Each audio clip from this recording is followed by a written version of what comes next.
부활절은 사실 그리스도인들에게는 진짜 중요한 날이거든요. 정말 중요한 날이거든요. 이게 안 믿는 사람들에게는 예수님의 부활이 그냥 이야기 속 사건에 불과하지만 믿는 우리들에게는 이 예수님의 부활이 단순히 이야기 속의 사건 이 정도로 생각할 수가 없는 거예요.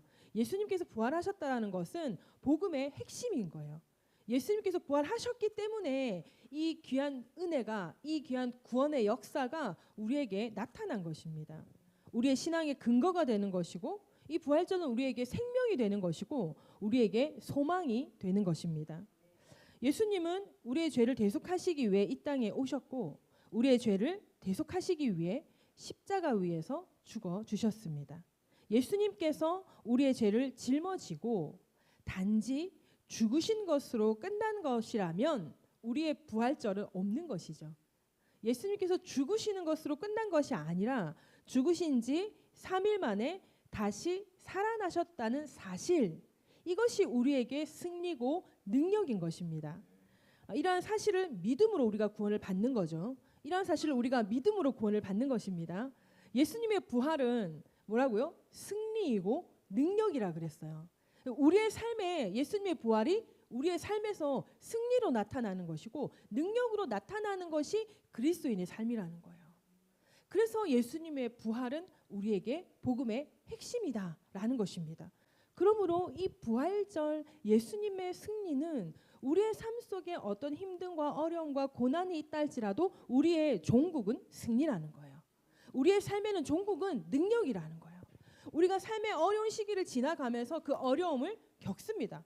겪더라고요. 그런데 그 어려움을 겪었던 그 시절을 걸음걸음을 지나온 과거를 돌이켜보면 하나님의 능력으로 제가 여기까지 왔더라는 거예요.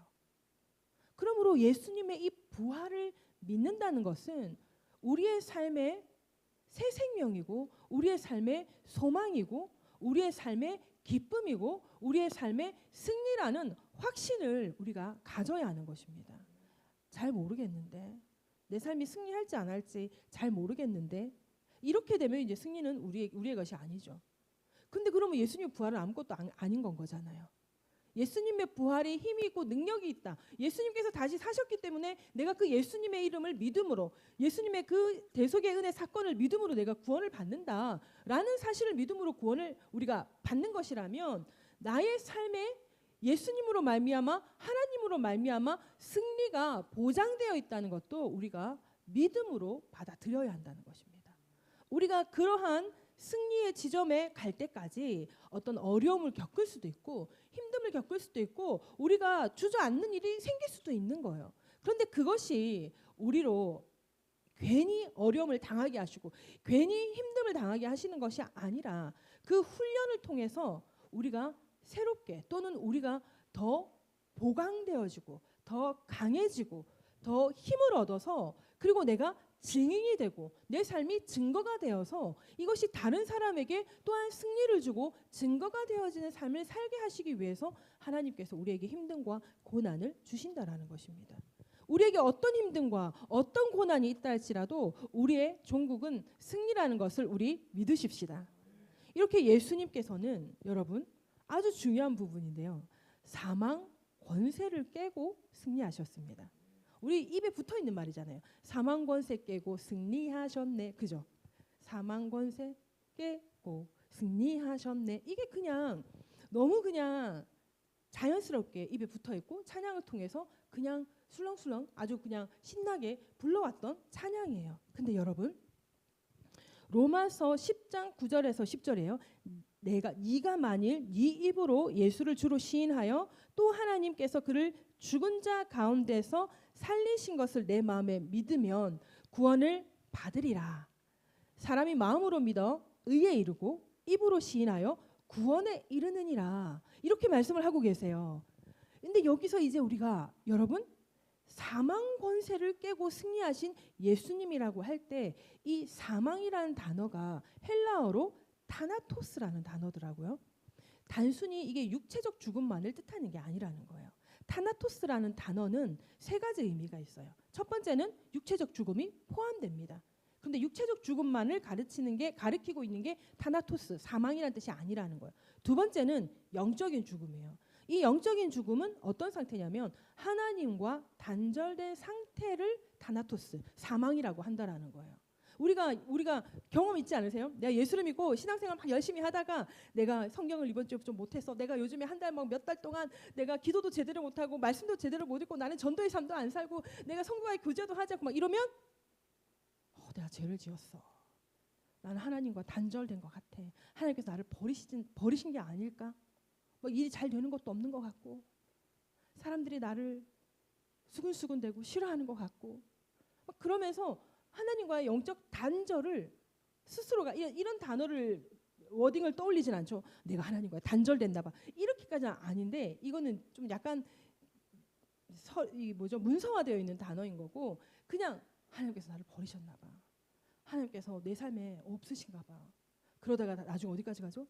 하나님이 있기는 한 건가? 이렇게까지 가는 거예요.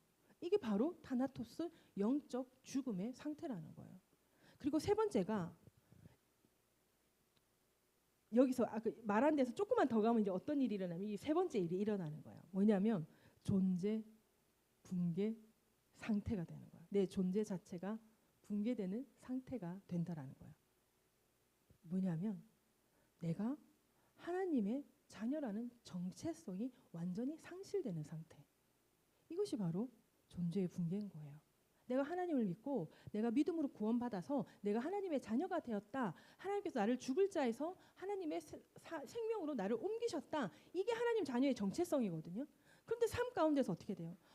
내가 요즘 기도도 많이 안 하고 전도도 안 하고 목사님이 하라는 거 안 하고 교회에서 하자는 거 안 하고 그러면서 나는 이제 버림받았나 봐. 사람들이 나를 싫어할 거야. 사람들이 나를 싫어하는데 하나님께서 나를 봐주실 리가 있겠어. 이게 어떻게 이게 심해지면 회복이 안 되면 정체성 상실, 하나님의 자녀라는 정체성이 상실되는 그래서 타나토스, 사망의 상태라는 거예요. 그래서 이 타나토스라는 단어의 이 사망의 상태는 육체적 죽음, 사람이 목숨이 끊어지는 이 육체적 죽음만을 말하는 것보다 사실은 이 두 번째와 세 번째 의미가 커요. 하나님과의 단절, 하나님과 멀어짐, 영적 죽음 상태, 그리고 정체성의 상실, 하나님의 자녀라는 정체성 붕괴, 상실의 상태를 더 많이 설명하고 있는 단어가 바로 이 사망, 타나토스라는 거예요. 사망 권세 깨고 승리하셨네. 사람은 한 번은 죽게 됐어요. 우리가 예수님 오시는 날 우리가 살아있다면 우리가 죽지 않겠지만 사람이 한 번은 죽게 되어 있고 그 다음에는 백보자 심판에서 구원을 받는 거죠. 다시 사는 거죠. 그렇기 때문에 우리 그리스도인들에게 사실 첫 번째 죽음은 아무 의미가 없는 거예요. 우리에게 사망 권세 깨고 승리하신 그 예수님의 진정한 의미는 바로 뭐예요? 내가 하나님과 연결되어 있다는, 하나님이 나의 아버지가 되시고 나는 하나님의 자녀라는 그 정체성을 가지는 거예요. 그렇기 때문에 이 사망 타나토스 두 번째 영적으로 살아나야 되는데 영적으로 죽음, 존재의 붕괴 상태, 자아 상실, 이것이 살아나는 게 바로 부활주의, 사망 권세 깨고 승리하셨네 라는 말이 이게 완성이 되는 건 거죠. 로마서 5장 12절에 이런 말씀이 있습니다. 그러므로 한 사람으로 말미암아 죄가 세상에 들어오고 죄로 말미암아 사망이 들어왔나니. 다시 읽어드릴게요. 한 사람으로 말미암아, 이 한 사람 누구예요? 아담. 이 사람으로 말미암아 죄가 세상에 들어오고 아담으로 말미암아 죄가 세상에 들어옴으로 사망이 들어왔나니. 이렇게 말씀이 표현하고 있어요. 이와 같이 모든 사람이 죄를 지었으므로 사망이 모든 사람에게 이르렀느니라. 아담의 범죄 때문에 우리가 원죄를 타고난 거거든요. 그래서 아담의 그 죄로 인해 사망이 아담의 삶에 들어왔는데 우리가 아담의 후손이기 때문에 우리에게도 그 죄가 원죄를 가지고 태어나 우리에게도 사망이 영향을 끼치게 된다라는 거죠. 그래서 하나님께서 이 구약서부터 보면 예수님의 십자가 대속의 은혜를 준비하고 계셨던 거예요. 예수님이 이 땅에 오심 너무 중요하죠. 예수님께서 십자가에서 죽으심 너무 중요하죠. 여기서 끝나는 게 아니라 여러분 가장 중요한 것은 예수님께서 3일 만에 부활하셨다라는 거예요. 이 부활이 없으면 예수님께서 우리의 질고를 지고 십자가를 지심, 예수님께서 우리의 이 나음을 얻기 위해 채찍에 맞으심, 이게 아무 의미가 없는 거예요. 예수님께서 부활하셨기 때문에 그 말씀이 다 능력이 있고 의미가 있는 거예요. 그래서 우리가 예수님을 믿고 구원을 받았다는 것은 우리의 삶의 승리, 치유, 회복, 이 모든 것을 우리가 믿음으로 받아들인다는 거죠. 한 사람의 죄로 죄가 세상에 들어왔고 그 죄로 사망이 들어왔다. 로마서 5장 14절. 그러나 아담으로부터 모세까지 아담의 범죄와 같은 죄를 짓지 아니한 자들까지도 사망이 왕노릇하였나니 아담은 오실자의 모형이라. 여기서 중요한 건 이거예요. 사망이 왕노릇하였나니.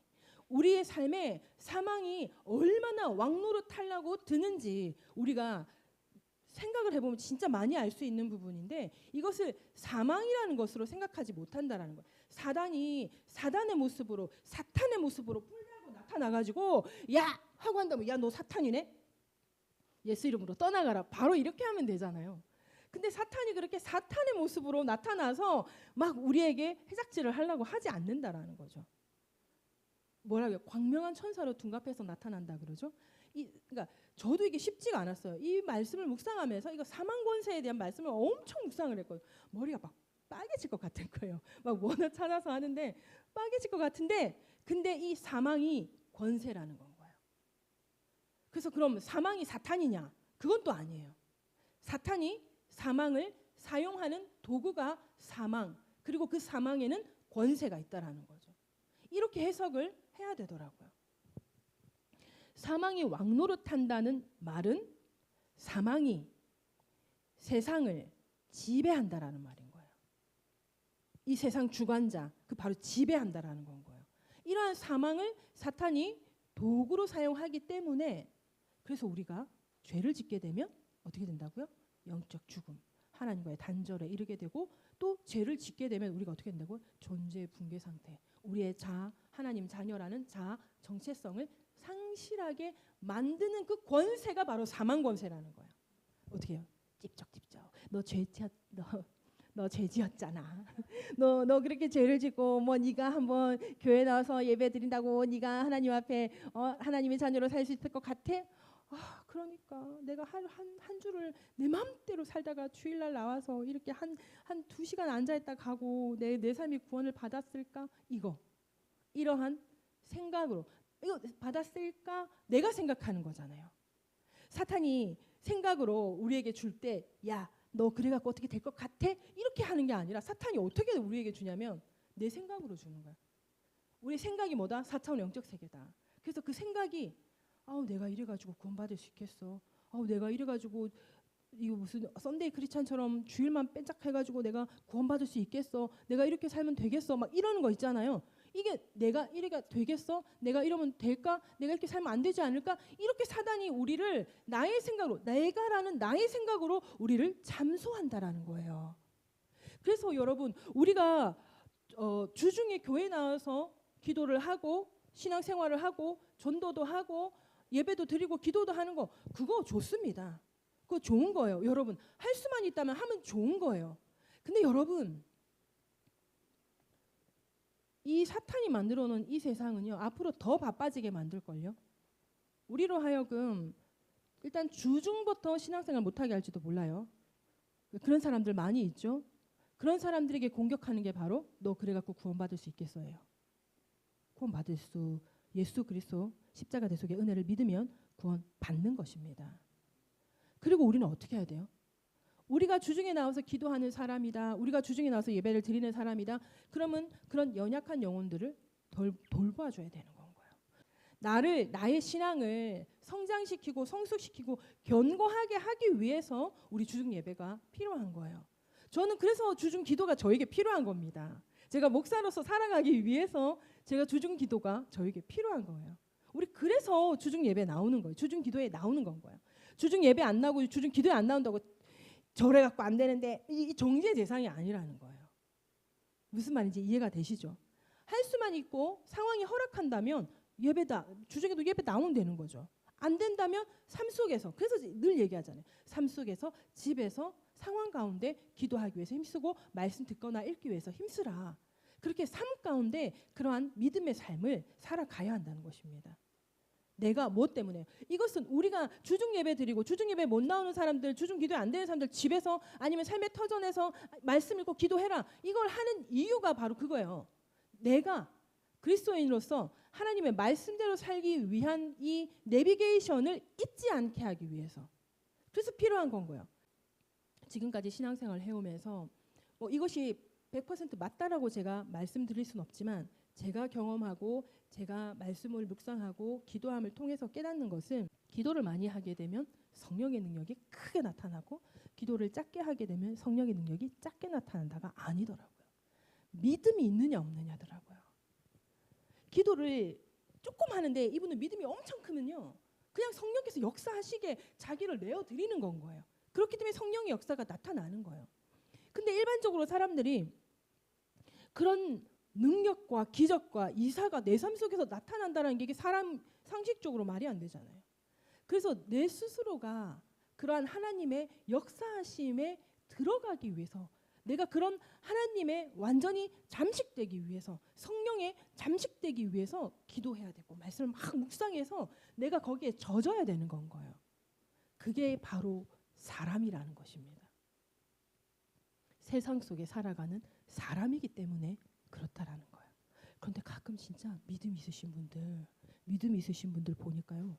기도를 막 5시간, 6시간 막 하는 게 아니에요.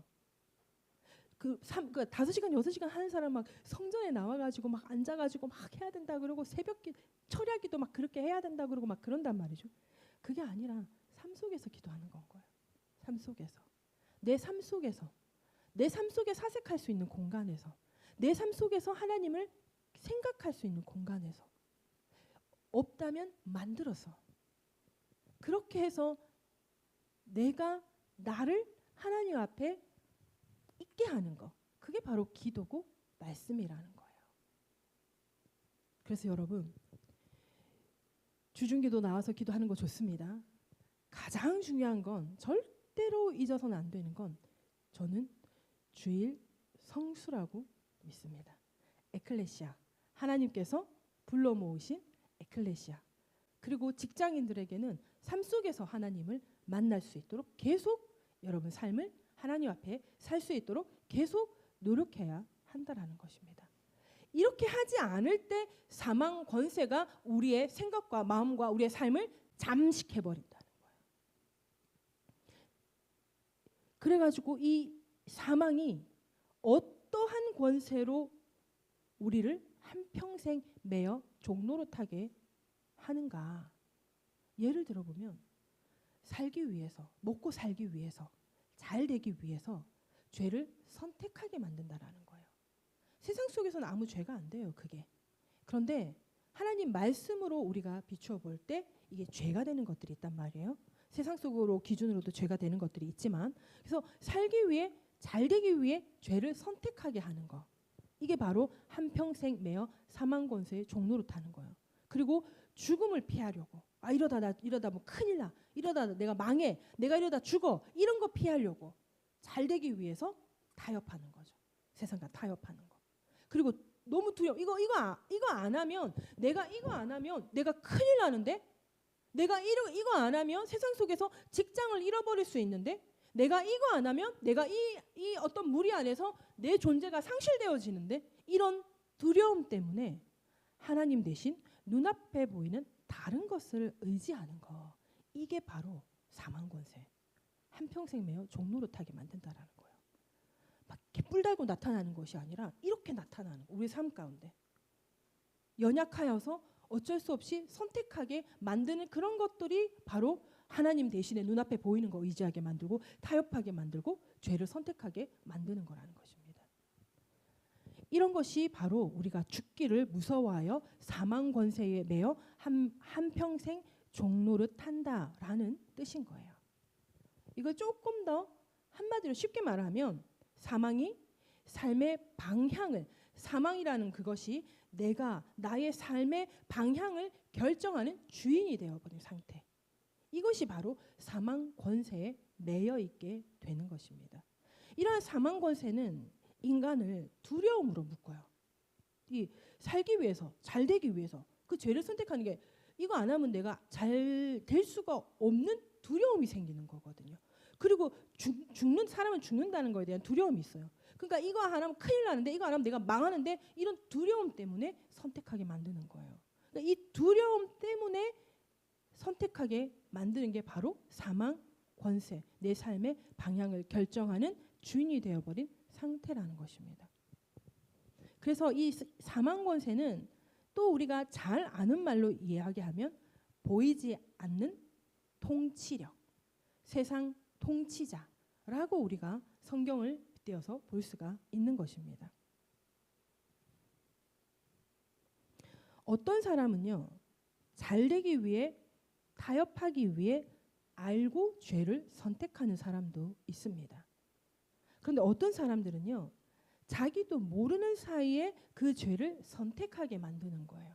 이것이 바로 권세, 사망 권세라는 것입니다. 알고도 짓게 만들고 모르고도 짓게 만드는 것이 바로 사망 권세라는 거예요. 이러한 사망 권세를 우리가 무서함으로 한평생 매어 종노릇하는 모든 자들을 놓아주시기 위해 오늘 이 부활절에 예수님께서 부활하신 것입니다. 할렐루야! 할렐루야! 예수님께서는 사망 권세를 깨뜨리기 위해서 어떻게 하셨어요? 사망 권세를 깨뜨리기 위해서 먼저 십자가 위에서 죽으심으로 사망으로 들어가셨어요. 이해가 되시죠? 그리고 죽으신 지 3일 만에 어떻게 했어요? 다시 부활하셨어요. 이거 다 알고 있는 사실이죠. 이게 뭐냐면요, 이게 재밌더라고요. 죽음으로 죽음을 파괴하신 거예요. 죽은 상태면 원래 사실 세상 속에서 끝나야 되는 거거든요. 그런데 예수님께서 죽음으로 들어가서 그 죽음 안에서 부활하시면서 그 죽음을 깨뜨려 버리신 거예요. 사망 권세를 깨뜨려 버리신 거예요. 할렐루야. 이게 정말 여러분, 이게 이렇게 말만 바꿔서 보니까 너무 대단하고 놀라운 사건이더라고요. 우리는 그러면 안 되는데 예수님은 그러신 거예요. 우리는 악을 물리치기 위해서 악의 속으로 들어가면 안 되거든요, 우리는. 근데 예수님은 그 악을 완전히 짓밟아 버리기 위해서 그 사망이라는 거, 그 죽음이라는 거, 거기 안으로 들어가신 거예요. 거기서 우악 다시 살아나시는 사망 권세를 깨뜨리기 위해서 사망으로 들어가셔서 그 죽음에서 다시 살아나셨다라는 거예요. 이 사망 권세, 마귀의 권세가 여러분 무너진 것입니다. 할렐루야. 그렇기 때문에 예수님의 부활은 우리에게 복음의 핵심이고, 우리가 예수 그리스도 십자가 대속의 은혜를 믿음으로 말미암아 구원받는 하나님의 자녀라는 것은 우리의 삶 가운데 예수님의 승리가, 예수님의 부활이 함께 보장되어 있다라는 것이 우리의 복음이라는 것입니다. 고린도전서 15장 54절에서 56절이에요. 이 썩을 것이 썩지 아니함을 입고 이 죽을 것이 죽지 아니함을 입을 때에는 사망을 삼키고 이기리라고 기록된 말씀이 이루어지리라. 이 썩을 것이 썩지 아니함을 입고 이 죽을 것이 죽지 아니함을 입을 때 사망을 삼키고 이기리라고 기록된 말씀이 이루어지리라. 그래가지고요, 여러분, 사망아 너의 승리가 어디 있느냐? 사망아 네가 쏘는 것이 어디 있느냐? 사망이 쏘는 것은 죄요, 죄의 권능은 율법이라. 할렐루야. 여러분 집에 가셔서 이 부분의 말씀을 다시 한번 계속 읽어보세요. 왜냐하면 사실 저는요, 사망아 너의 승리가 어디 있느냐, 사망아 내가 쏘는 것이 어디 있느냐, 이 말씀이 그렇게 이해가 안 됐어요. 근데 이 말씀이니까 이해가 안 되지만, 말씀이니까 아 그런갑다. 사망이 어떻게 뭘 쏘는 걸까? 막 이런 여러 가지 많은 생각들을 했는데, 이제 요즘에 원어를 찾으면서 이렇게 성경을 보다 보니까 그 원어의 뜻을 가지고 풀어가다 보니까 이 사망이 권세라 그랬잖아요. 우리로 하나님과 단절되게 만들고 우리로 하나님의 자녀의 정체성을 잃어버리게 만드는 너 승리가 어디 있냐? 너 그렇게 나한테 쏘는 게, 지금 쏘는 그 능력이 어디 있냐? 이거 지금 말하고 있는 거예요. 사망이 쏘는 것은 죄라는 거예요. 사망은 우리로 죄를 짓게 해서 죄로 말미암아 우리가 힘들게 만들고 싶은 거예요. 그래서 우리가 사탄은 우리 이 사망 권세를 가지고도 우리를 직접적으로 괴롭힐 수 없어요. 생각 속에서 내가 이러다 하나님과 멀어지면 어떡하지? 나 요즘 하나님과 교제가 너무 안 돼. 하나님 음성이 들리지 않아. 막 이런 거. 이런 상태로 자꾸 만들어 버리는 거야. 그런 상태에 가면 나 하나님의 자녀 아닌가 봐. 정체성의 상실. 이렇게 사탄이 사망의 권세로 역사하는데 이 사망이 쏘는 것이 바로 죄라는 거예요. 죄에서부터 비롯된다는 거예요. 죄의 권능은 율법이라. 이 말씀이 참 이해하기가 어렵더라고요. 오늘 풀어볼게요. 예수님께서는 십자가를 통하여 우리의 죄를 사하시고 부활하심으로 사망을 삼키고 이기신 것입니다. 할렐루야. 그러므로 예수 그리스도의 십자가 대속의 은혜를 믿음으로 구원받은 하나님의 자녀들에게는 사망은 더 이상 그 독침을 쏠 수가 없다는 거예요. 사망아 너의 승리가 어디 있느냐? 사망아 너의 쏘는 것이 어디 있느냐? 이게 바로 그건 거예요. 죽을 것이 죽지 아니함을 입고 썩을 것이 썩지 아니함을 입는다라는 것이 바로 부활이라는 거죠. 그죠? 그 부활 승리를 믿는 우리는 이 사망이 쏘는 거 그것이 이게 팅통 하고 나가야 된다라는 거예요. 사망이 우리가 죄를 지을 때 어떻게 돼요? 죄를 지으면 어떻게 해야 돼요? 여러분 회개해. 근데 이 사탄 사망은 어떻게 해요? 죄를 지면 참소. 내가 죄를 지었어. 참소를 하는 거예요. 그게 바로 사망 권세라는 거예요. 그때 죄를 지어서 깨달아서 그럼 빨리 회개함으로 하나님 옆에 다시 나를 놓아드려요. 그때 어떻게 돼요? 용서함을 받고 의롭다 칭함을 받는 거죠. 이게 바로 구원받는 상태인 거예요. 우리의 어떤 의로운 행동과 우리의 어떤 헌신과 섬김과 봉사로 구원받는 것이 아니라 하나님 앞에 죄를 회개함으로 씻음을 받고 의롭다 칭함을 받음으로 구원받을 하나님의 자녀의 모습으로 영적 상태로 들어가는 거. 이런 영적 상태 안에서 우리를 계속 생각 속에서 이 영적 상태에 나오게 하려고 사탄이 사망의 권세를 사용한다라는 거. 이거를 우리가 이제 이해를 해야 되는 거예요. 로마서 7장 10절에 생명에 이르게 할 그 계명이 내게 대하여 도리어 사망에 이르게 하는 것이 되었도다. 생명에 이르게 할 그 계명이 뭐 율법이죠.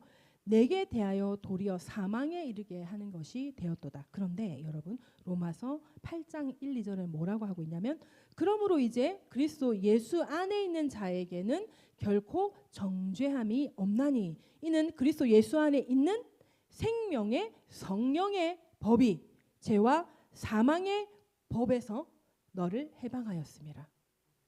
할렐루야. 여기 이 말씀이 우리 계속 되뇌어져야 되는 거예요. 되뇌어져야 되는 말씀. 우리 삶 속에서 우리는 죄를 지을 수밖에 없는 연약한 인간이라는 거 그거 인정하셔야 된다는 거예요. 그걸 인정해야 돼요. 그래야 우리가 예수 안에 있는 그 생명의 성령의 법을 의지하게 되는 건가요. 그렇게 될 때 죄와 사망의 법에서 내가 해방을 받는 거예요. 예수님께서 우리의 죄를 대신하여 십자가를 지심으로 우리가 평화를 누리고 예수님께서 채찍에 맞음으로 우리가 나음을 얻게 된 것입니다. 예수님께서 죽으시고 다시 살아나심으로 사망 권세를 깨뜨리고 이기신 것입니다. 그러므로 우리는 사망 권세의 해방과 자유를 누리게 된 것입니다. 그러므로 우리는 사망과 권세에서 해방과 자유를 누려야 하는 것입니다.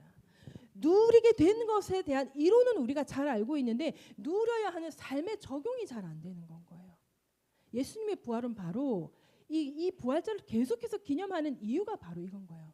우리가 이 부활의 승리와 기쁨과 이 해방과 자유를 누리는 것을 알아야 하는 건 거예요.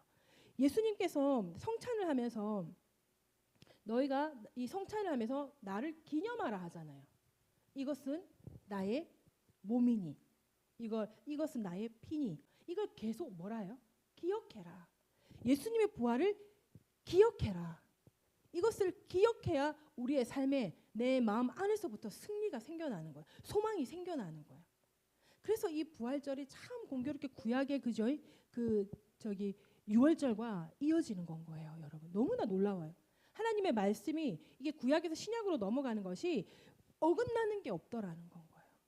이렇게 맞춰 놓으신 거예요. 예전에 한번 부활절 때 제가 이 6월절과 이 부활절이 연결되는 거 한번 말씀을 드렸었죠. 이렇게 하나님께서 정말 하나의 오차도 없이 우리의 이 삶의 내비게이션, 하나님의 말씀, 승리의 말씀을 만들어 놓으신 거예요. 그러므로 우리는 예수 그리스도 십자가 대속의 은혜를 믿음으로 해방과 자유를 누려야 하는 것입니다. 부활절은 우리의 신앙의 핵심이고 복음 그 자체입니다. 예수님의 부활은 사망 권세를 깨뜨리고 승리하신 것입니다. 예수님의 승리로 말미암아 우리에게도 승리와 소망을 주신 그 하나님께 감사하는 날이 바로 부활절입니다. 그러니까 우리는 어떻게 해야 돼요? 부활절을 기념하며 우리에게 승리와 소망과 기쁨과 해방과 자유를 주신 하나님께 감사 기도를 올리는 날이라는 거예요. 오늘 예수님의 부활의 깊은 뜻을 깨닫고 다시금 부활의 기쁨과 소망으로 승리하는 우리 모두가 되시기를 예수님의 이름으로 축복합니다. 기도하겠습니다. 고린도전서 15장 57절 58절 말씀입니다. 우리 주 예수 그리스도로 말미암아 우리에게 승리를 주시는 하나님께 감사하며 믿음 안에서 굳게 서서 흔들리지 말고 항상 주의 일에 더욱 힘쓰는 자들이 되라. 이는 너희 수고가 주 안에서 헛되지 않은 줄 알미라. 아멘.